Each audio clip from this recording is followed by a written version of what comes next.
আসসালামু আলাইকুম। Walton smart fridge presents smart নকে সকলকে আমন্ত্রণ।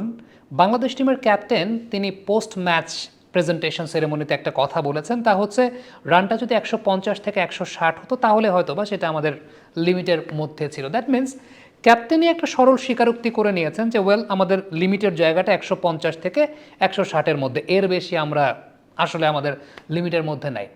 দ্যাট মিন্স রানটা যখন 197 হয়েছে তখনই বাংলাদেশ টিম মানসিকভাবে ওই জায়গা থেকে নাই, এবং এটা একটা কমন সিনারিওর জায়গা যে সাইকোলজিক্যালি 180-90 রান হলে বাংলাদেশের এই টিমটা তারা মানসিকভাবে ম্যাচে থাকে না। তাহলে ব্যাপারটা যদি এরকম ঘটে, ম্যাচ অ্যানালাইসিসে আমি বোলিংয়ের শক্তিমত্তাটা কেন বাড়াই নাই? আরেকটা জায়গা সেটা হচ্ছে যদি তাসকিনকে বাদ দিয়ে আমি শরীফুলকে না নিয়ে আমি যদি জাকের আলী অনেককেই নেই, তাহলে আমি আগে ব্যাটিং কেন করিনি টসে জিতে?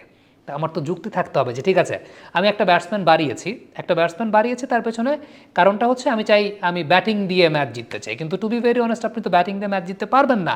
আপনি যখন জানেন আপনি যাই করেন না কেন, আপনার ব্যাটিং সামর্থ্যের সর্বোচ্চটা প্রয়োগ করেন না কেন, আপনার সামর্থ্য 160 যদি আপনার সামর্থ্য হয় তাহলে আপনি এমনিও 160 করবেন, অমনিও 160 করবেন। ইটস বেটার না যে আপনি আপনার বোলিং শক্তিমত্তাটা বাড়াবেন, যে জায়গাটায় ইন্ডিয়াকে আপনি 197 না 160 বা 165-তে আপনি প্যাক করার চেষ্টা করবেন, এবং সেটা ভেরি মাচ পসিবল ছিল যদি না প্রথম 4 ওভারের মধ্যে আপনি 40 রান কনসিড না করতেন, এবং প্রথম 70 বা 72টা রান একদম ফাও এসেছে। বলতে একদমই ফাও এসেছে। বিরাট কোহলি যখন আউট হয়েছেন তখন দলের রান সংখ্যাটা মনে হয় 72। এর মধ্যে একটা মোমেন্টাম ইন্ডিয়া নিয়ে নিয়েছে। এর আগে যখনই ইন্ডিয়া বাংলাদেশের সঙ্গে ম্যাচ হেরেছে, বাংলাদেশ আগে মোমেন্টাম নিয়েছে। 2007 থেকে আপনি চিন্তা করেন, ইভেন 2015 সালেও 4 জন পেসার নিয়ে বাংলাদেশ খেলতে নেমেছিল। ওই সাহসটা বাংলাদেশ দেখিয়েছিল, সেই সাহসটা এখন বাংলাদেশ দেখাতে পারে না কেন?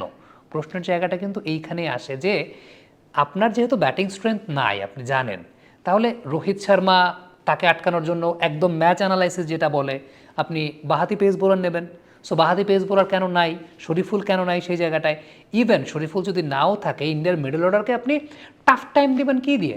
পেস বল দিয়ে, র পেস দিয়ে। সো আপনার মাঝখানে স্পিনিং অপশন বেশি। শিবাম দুবেকে আজকে আপনি সেট করেছেন।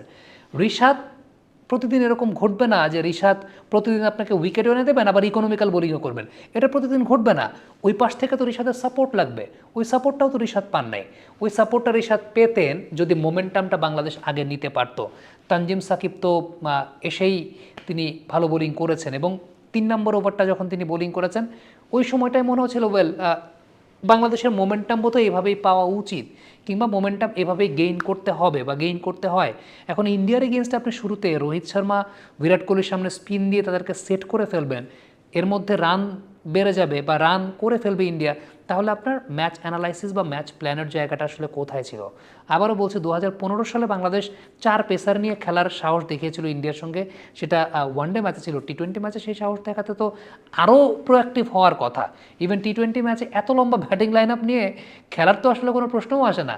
টি-20তে ওয়ানডেতে ডেফিনেটলি আপনি হয়তো বা বড় ব্যাটিং লাইন আপনি চিন্তা করতে পারেন, আপনার যদি 34-35 ওভারে 6-7টা উইকেট পড়ে যায় তখন হয়তো একটা এক্সট্রা ব্যাটিং অপশন কাজ করে, কিন্তু টি-20 ক্রিকেটে যা হবে তাই, এর বেশি তো আসলে আর কোনো কিছু নাই টি-20 ক্রিকেটে। সো আপনি কেন আপনার বোলিং অপশন যদি বাড়ানোর সুযোগ থাকে এবং অপোনেন্টের স্ট্রেংথ অনুযায়ী আপনাকে যদি পেস বোলার খেলাতে হয়, আপনি কেন খেলাবেন না?